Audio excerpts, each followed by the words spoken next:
జనాలు ఒకదగ్గర గుమిగుడే చోట, ఫుట్పాత్లపై, షాపింగ్ కూడళ్లలో పొగరాయుళ్లు విసిరేసే లెక్కలేనన్ని సిగరెట్ పీకలు కనిపించి ఒకింత చిరాకు తెప్పిస్తాయి. కొన్నిసార్లు అలాంటి చోట నడవాలంటేనే అసహ్యమేస్తుంది. వాటిని ఏరివేయాలంటే పారిశుద్ధ్య కార్మికులకు కూడా ఒకింత కష్టమే. దానికో గమ్మత్తైన పరిష్కారాన్ని కనిపెట్టింది స్వీడన్ పురపాలక సంస్థ. అదే బట్స్ ఫర్ నట్స్. ఆపరేషన్ స్వీడన్లో ఎక్కడ చూసినా సిగరెట్ పీకలే కనిపిస్తుంటాయి.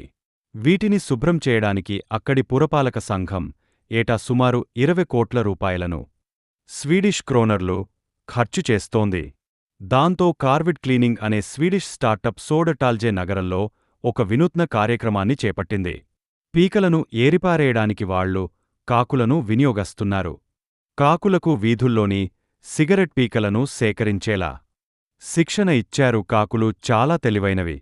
అవి త్వరగా నేర్చుకుంటాయని ఈ తరహా పైలట్ ప్రోగ్రాంని మొదలుపెట్టారు. కాకులు సిగరెట్ పీకలను ముక్కుతో పట్టుకుని అక్కడ ఉంచిన బర్డ్ బిన్లో వేస్తాయి. ఈ బర్డ్ బిన్లో సిగరెట్ పీకలను ముక్కుతో పట్టుకుని అక్కడ ఉంచిన బర్డ్ బిన్లో వేస్తాయి.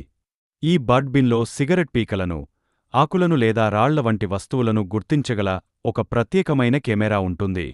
దీనివల్ల సిగరెట్ పీకలను వేయగానే ఆ మెషీన్ కాకికి ఆహారాన్ని, నట్స్, అందిస్తుంది.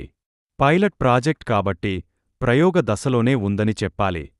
అయితే ఐడియా మాత్రం అదిరిందని నెటిజన్లు మెచ్చుకుంటారు.